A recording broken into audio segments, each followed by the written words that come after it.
Hi friends, നമസ്കാരം. Welcome back to JM journey. വളരെ പ്രധാനപ്പെട്ട ഇപ്പോൾ വലിയ ചർച്ചയായിക്കൊണ്ടിരിക്കുന്ന എമ്പുരാൻ എന്ന് പറഞ്ഞ സിനിമയുടെ ഒരു വീഡിയോ ചെയ്യാം എന്ന് വിചാരിച്ചിട്ടാണ് ഇന്ന് വന്നിട്ടുള്ളത്. നമ്മൾ ഓൾറെഡി ഒരുപാട് വീഡിയോസിനെ കുറിച്ച് പറഞ്ഞെങ്കിൽ പോലും ഇപ്പോൾ നടക്കുന്നത് ഭയങ്കരമായിട്ടുള്ള ചില വിവാദങ്ങളാണ്. അതായത് തമിഴ്നാട്ടിലടക്കം ഇപ്പോൾ കഴിഞ്ഞ 2 ദിവസം മുമ്പ് വലിയൊരു പ്രശ്നം ഉണ്ടായി. അതെന്താണെന്ന് ആദ്യം പറയാം. അതായത് തമിഴ്നാട്ടിലെ എമ്പുരാനെതിരെ തമിഴ്നാട്ടിൽ പ്രതിഷേധം. പൃഥ്വിരാജിന്റെയും മോഹൻലാലിന്റെയും ഫോട്ടോകളിൽ ചെരുപ്പ് കൊണ്ട് അടിച്ച് വലിച്ചു കീറി നശിപ്പിച്ചായിരുന്നു പ്രതിഷേധം. തമിഴ്നാട് കർഷക സംരക്ഷണ സംഘടനയും പീപ്പിൾസ് അതോറിറ്റി ഓർഗനൈസേഷനുമാണ് പ്രതിഷേധിച്ചത്. എങ്ങനെയുണ്ട്? അതായത് തമിഴ്നാട്ടിൽ പടം ഹിറ്റായി എന്ന് ഉറപ്പിക്കാം. ഇത് ഏറെക്കുറെ നിങ്ങൾക്ക് എല്ലാവർക്കും മനസ്സിലായുള്ള ഒരു കാര്യം ഉണ്ടാവും. ഇത് വലിയ രീതിയിൽ ഒരു മാർക്കറ്റിംഗ് സ്ട്രാറ്റജി ആയിട്ട് തന്നെ മാറിയിട്ടുണ്ട്. ഇപ്പോൾ ഒരുപക്ഷെ ഇവർ ആദ്യം ഇത് പ്ലാൻ ചെയ്തിരുന്നു, അതോ അതിനുശേഷം ഇങ്ങനൊരു അവസ്ഥ ഉണ്ടായപ്പോൾ അതിനെ ഉപയോഗപ്പെടുത്തിയൊന്നും അറിയില്ല. എന്തായാലും എംബ്രാൻ എന്ന് പറഞ്ഞ സിനിമയ്ക്ക് ഭയങ്കരമായിട്ടുള്ള നേട്ടമാണ് കിട്ടിക്കൊണ്ടിരിക്കുന്നത്. അത് BJP മണ്ടന്മാരുടെ കാരണം കൊണ്ടും, അതായത് ഇപ്പോ സുരേഷ് ഗോപി എടുത്ത് പറയണ്ടായി, ഇത് അവരുടെ ഫുൾ കംപ്ലീറ്റ് എന്താ പറയാ, അവരുടെ ഐഡിയ ആണ്, ഞങ്ങൾ ആരും കട്ട് ചെയ്യാൻ പറഞ്ഞില്ല, വെട്ടാൻ പറഞ്ഞില്ല. പുള്ളി ഇത് അറിയാത്തതുകൊണ്ടാണ് ഈ സോഷ്യൽ മീഡിയയിലൊക്കെ എത്രമാത്രം ആളുകൾ, BJP-ക്കാർ, സംഘപരിവാർ ആളുകൾ പ്രശ്നം ഉണ്ടാക്കിയിട്ടുണ്ട്, എത്ര ചാനൽ ചർച്ചകൾ ഇത് വിഷയം ഉണ്ടാക്കിയിട്ടുണ്ട് എന്നൊക്കെ മൂപ്പര് അറിയാത്തതുകൊണ്ടോ അല്ലെങ്കിൽ പൊട്ടം കളിക്കുന്നതോ ആണ്. എന്തായാലും അത് കാര്യമാക്കുന്നില്ല, കാരണം ബുദ്ധിയില്ലാത്തൊരു പ്രസ്താവനയായിട്ട് അത് ഞാനത് അങ്ങനെ കണ്ടിട്ടുള്ളൂ. അത് പ്രശ്നം ഉണ്ടായിട്ടുണ്ടെന്നുള്ളത് സത്യമായിട്ടുള്ള കാര്യമാണ്. പക്ഷെ അത് എങ്ങനെ എമ്പുരാൻ ടീം ഉപയോഗിച്ചു എന്നുള്ളത് ഭയങ്കരമായിട്ടുള്ള ഒരു കാര്യമാണ്. ഇപ്പൊ 200 കോടി കഴിഞ്ഞു, 250 കോടി ഇപ്പൊ ആവും. അതല്ലാതെ റെക്കോർഡുകൾ ഉണ്ടാവും. വരും ദിവസങ്ങളിൽ കൂടുതൽ കൂടുതൽ റെക്കോർഡുകൾ ഉണ്ടാവും. മലയാള സിനിമയിൽ ഇത്രയും വലിയൊരു സിനിമ ഉണ്ടായി, അത് വലിയ ഹിറ്റ് ആവാൻ സഹായിച്ച സംഖ്യകൾക്കും RSSകാർക്ക്, ഇപ്പോഴത്തെ തമിഴ്നാട്ടിലെ ഈ കർഷക സംഘടനയും പീപ്പിൾസ് അതോറിറ്റി എല്ലാവർക്കും നന്ദികൾ അറിയിച്ചുകൊണ്ട് എനിക്ക് ഒരാൾ അയച്ചു തന്നിട്ടുള്ള പോസ്റ്റാണ്. പോസ്റ്റ് എന്ന് പറഞ്ഞാൽ ഷാഫി ഇൻസ്പയേഴ്സ് എന്ന് പറഞ്ഞിട്ടുള്ള പേജാണ്. പുള്ളിയാണിത് ഇട്ടിട്ടുള്ളത്. ഒരു 8-10 പേജുകളായിട്ട്, സ്ലൈഡുകളായിട്ടാണ് ഇട്ടിട്ടുള്ളത്. ഇത് വായിച്ചപ്പോൾ എക്സാക്ട്ലി കറക്റ്റ് ആണ് തോന്നി. അതുകൊണ്ടാണ് ഇപ്പൊ ഇങ്ങനൊരു വീഡിയോ ചെയ്യാനുള്ള പ്രധാന കാരണം എന്നുള്ളത്. നിങ്ങൾ എത്ര പേര് കണ്ടു എന്ന് എനിക്കറിയില്ല. അത് മൊത്തത്തിൽ 3228 ലൈക്ക് കാണുന്നുണ്ട്. ഇപ്പൊ എത്ര പേര് കണ്ടു? ലൈക്ക് ഇടാൻ എല്ലാത്തവരും കണ്ടിട്ടുണ്ടാവും. 3881 ഷെയറിന് കാണുന്നുണ്ട്. അപ്പോൾ എത്രയോ ആളുകൾ കണ്ടിട്ടുണ്ട്. 107 കമന്റ് ഉണ്ട്.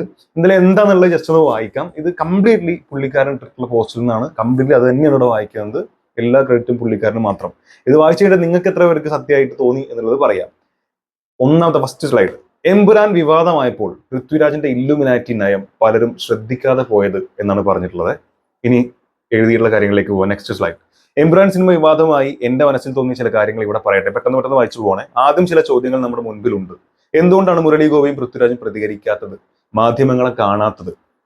ഇവിടെ സംഭവം പ്രതികരിച്ചിട്ടില്ലെങ്കിൽ പോലും ഖേദപ്രകടനം എടുത്ത് റീപോസ്റ്റ് ചെയ്തിട്ടുണ്ട്. അവിടെ തന്നെ സത്യം പറഞ്ഞ ഖേദം പ്രകടിപ്പിച്ച പോലെ തന്നെയാണ്. മറ്റൊരു കാര്യം, എന്തുകൊണ്ട് മോഹൻലാൽ മാപ്പ് പറയാതെ ഖേദം മാത്രം പ്രകടിപ്പിച്ചത്?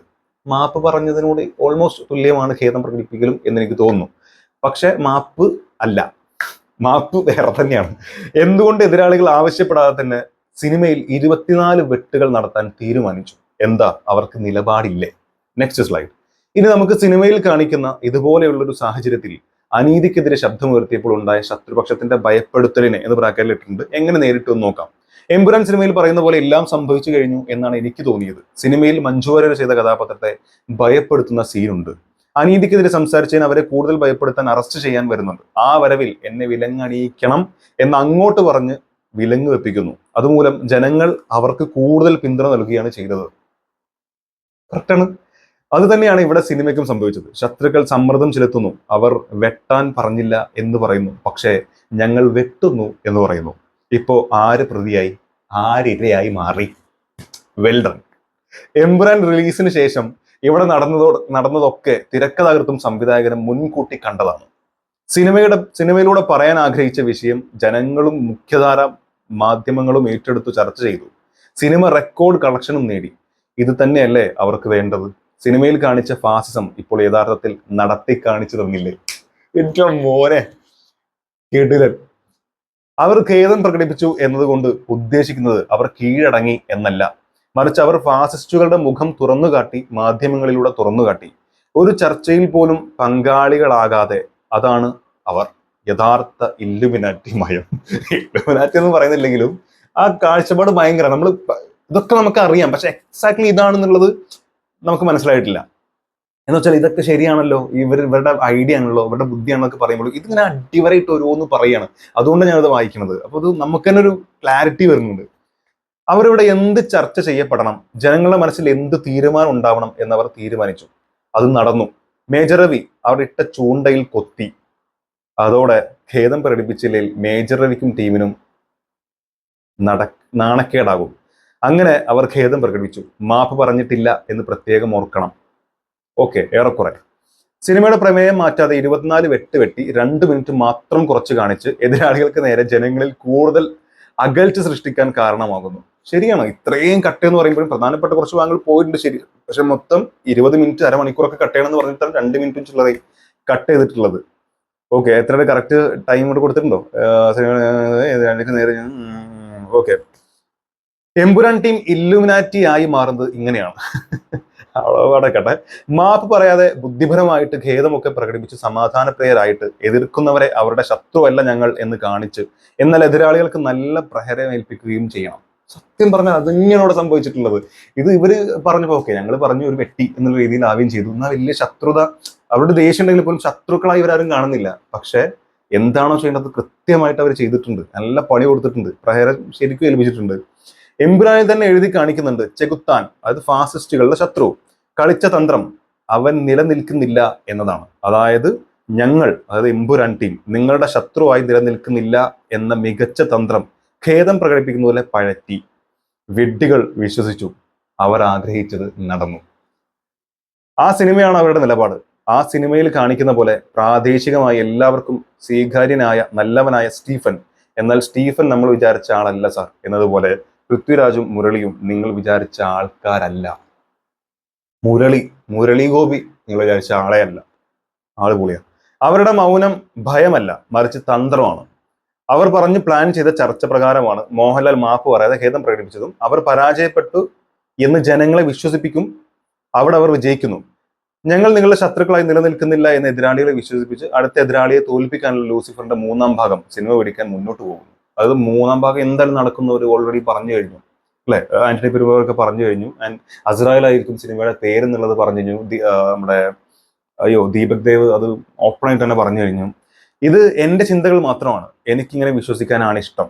അത് ഷാഫി മുഹമ്മദ് എന്ന് പറയുന്ന ഈ ഷാഫി ഇൻസ്പയർ എന്ന് പറയുന്ന ഇൻസ്റ്റാഗ്രാം പേജിന്റെ ആളാണ് കേട്ടോ. അദ്ദേഹത്തിന്റെ പേര് ഞാൻ വീണ്ടും പറയുന്നത്, നിങ്ങൾക്ക് നേരിട്ട് ചെക്ക് ചെയ്യാവുന്നതാണ്. പൃഥ്വിരാജ് എന്ന വ്യക്തിയോടും അദ്ദേഹത്തിന്റെ കഴിവിനോടും ചങ്കൂറ്റത്തോടും ഇല്ലുമിനാറ്റി നയത്തോടും ഇഷ്ടം കൂടുന്നു എന്ന് പറഞ്ഞിട്ടുണ്ട്. ഇനി തീർന്നിട്ടില്ല, ഇനി അടുത്ത സ്ലൈഡ് നോക്ക് എന്ന് പറഞ്ഞിട്ട് പലരും ശ്രദ്ധിക്കാതെ പോയതെന്ന് പറഞ്ഞു കൊടുത്തിട്ടുണ്ട്. എന്താണെന്ന് വെച്ച് കഴിഞ്ഞാൽ ലാലേട്ടൻ്റെ ആ പോസ്റ്റിന് താഴെ, അതായത് ലാലേട്ടൻ തിരിഞ്ഞിരിക്കുന്ന ഒരു പോസ്റ്റ് ഇവിടെ ഇട്ടിരുന്നല്ലോ, അതിന്റെ താഴെ liked by Harshad Abdul and others എന്നൊക്കെ പറഞ്ഞിട്ടുണ്ട്. റിയൽ പൃഥ്വി ഇട്ടിട്ടുള്ള ഒരു സംഭവം, the greatest trick the devil ever pulled was convincing the world it doesn't exist എന്ന് പറഞ്ഞിട്ടൊരു സാധനം ഇട്ടിട്ടുണ്ട്. ടൊവിനോ ഒക്കെ അവിടെ തീയൊക്കെ ഇട്ടിട്ടുണ്ട്. അതായത് സത്യം പറഞ്ഞാൽ അത് കറക്റ്റാണ്. നമ്മളിവിടെ ഇല്ല എന്ന് തോന്നിപ്പിക്കുന്നതാണ് ഡെവിൾ പ്രയോഗിച്ചിട്ടുള്ള ഏറ്റവും വലിയ തന്ത്രം. പക്ഷെ പുള്ളി അവിടെ ഉണ്ടായിരുന്നു. അത് ഏറ്റവും പ്രതീക്ഷിക്കാത്ത സമയത്ത് ആഞ്ഞടിച്ചിട്ടുണ്ട്. അത് സിനിമയിലൂടെ അവരെന്താണോ ഉദ്ദേശിച്ചത് കറക്റ്റ് നടന്നിട്ടുണ്ട്. ആൻഡ് ഇതിന്റെ മുമ്പ് ഒരു പോസ്റ്റ് ഞാൻ കണ്ടിട്ടുണ്ടായിരുന്നു. ഒരു ഏതോ ഒരു ലേഡിയാണ്, ആ പേരിന് കറക്റ്റ് ഓർമ്മയില്ല. അവർ പറയുന്നത് കറക്റ്റ് ഉണ്ട്. ഇത് കൊണ്ടുള്ള വിജയം എന്താണ് എന്ന് ചോദിച്ചു കഴിഞ്ഞാൽ ചെറിയ കുട്ടികൾ വരെ, അതായത് ഈ ഗുജറാത്ത് കലാപം നടന്നതിന് എത്രയോ വർഷങ്ങൾക്ക് ശേഷം ജനിച്ചിട്ടുള്ള കുഞ്ഞുങ്ങൾ പോലും ഇപ്പോ എന്താണ് ഗുജറാത്ത് കലാപം, എന്താണ് നടന്നിട്ടുള്ളത് എന്ന് അന്വേഷിച്ച് പോകുന്നുണ്ടെങ്കിൽ അത് തന്നെയാണ് സിനിമയുടെ വിജയം. ആൻഡ് പ്ലസ് നമ്മൾ കൊമേഴ്ഷ്യലി അല്ലെങ്കിൽ എന്താ ഫൈനാൻഷ്യലി നമ്മൾ നോക്കുകയാണെങ്കിൽ പടത്തിന് വരുന്ന കളക്ഷൻ എന്താണ്? ഈ പടം ഇത്രമാത്രം വലിയ രീതിയിലേക്ക്, അത് നമ്മളൊക്കെ വിചാരിച്ചത് സിനിമ ഇറങ്ങുന്നതിന് മുമ്പ് എന്തൊരു വലിയ ഹൈപ്പാണ് ഈ സിനിമയ്ക്ക് വന്നത്, ഇങ്ങനെയൊക്കെ ഒരു ഹൈപ്പ് കൊടുക്കണോ, ഓവർ അല്ലേ എന്നൊക്കെ നമ്മൾ ചിന്തിച്ചു. പടം ഇറങ്ങി കഴിഞ്ഞപ്പോൾ കുറെ നെഗറ്റീവ്സും വന്നു. സോ നമ്മൾ വിചാരിച്ചു ഓക്കെ ഇത്രയും ഹൈപ്പ് കൊടുത്തിട്ട് അത് ബാധിച്ചിട്ടുണ്ടെന്നൊക്കെ കുറെ ആളുകൾ വിശ്വസിച്ചു. കുറെ ആളുകൾക്ക് ഹൈപ്പിന്റെ ഉള്ള പ്രശ്നം, പടം പോരാത്ത രീതിയിൽ കുറച്ച് ആളുകൾ പറഞ്ഞു. ഈവൻ റിവ്യൂസ് പോലും വളരെ നെഗറ്റീവ് ആയിട്ടുള്ള കംപ്ലീറ്റ് നെഗറ്റീവ് ആയിട്ടുള്ള റിവ്യൂസ് പോലും വന്നിട്ടുണ്ട്. എന്നിട്ടും ആ സിനിമ ഇറങ്ങിയതിനേക്കാൾ വലിയ ഹൈപ്പാണ് ഇപ്പൊ കിട്ടിയിട്ടുള്ളത്. നെഗറ്റീവ് ഒന്നും ആരും ചർച്ച ചെയ്യുന്ന പോലുമില്ല. എല്ലാവർക്കും ചർച്ച ചെയ്യുന്നത് ഗുജറാത്ത് കലാപം, ഈ സിനിമ പറയുന്ന സയ്യിദ് മസൂദിന്റെ സ്റ്റോറി എന്താണ്, സിനിമയിൽ സ്റ്റീഫന്റെ ജംഗിൾ പൊളി എന്താണ്, നമ്മുടെ മഞ്ജു വാര്യരുടെ ഒരു കംബാക്ക് എന്ന് വെച്ചാൽ വളരെ സ്ട്രോങ് ആയിട്ടുള്ള ഒരു ട്രാൻസ്ഫോർമേഷൻ എന്താണ് തുടങ്ങിയുള്ള കാര്യങ്ങളൊക്കെയാണ് എല്ലാവരും ചർച്ച ചെയ്യുന്നത്. നെഗറ്റീവ് ഒക്കെ ആര് ചർച്ച ചെയ്യുന്നത്? അപ്പോൾ ആ ഒരു രീതിയിലേക്ക് എത്തിച്ചിട്ടുള്ളത് ഇതിനെ എതിർത്തിട്ടുള്ള ആളുകളാണ്. തുടക്കത്തിൽ ബിജെപിയുടെ ചില നേതാക്കന്മാർ പറഞ്ഞ പോലെ സിനിമയായിട്ട് കണ്ടാൽ പോരെ എന്നുള്ള ചോദ്യത്തിൽ നിർത്തിയിരുന്നെങ്കിൽ ഈ പ്രശ്നമൊന്നും ഉണ്ടാവില്ലായിരുന്നു. സോ ഏറെക്കുറെ ഇല്ലുമിനാറ്റി ആണ് എന്നൊന്നും പറയുന്നില്ലെങ്കിലും വളരെ ഇന്റലിജന്റ് ആയിട്ടുള്ള ടീം തന്നെയാണ് മുരളി ഗോപി, പൃഥ്വിരാജും. അതിലൊരു ഡൗട്ടും ആർക്കും വേണ്ട. So waiting for L3 Azrael.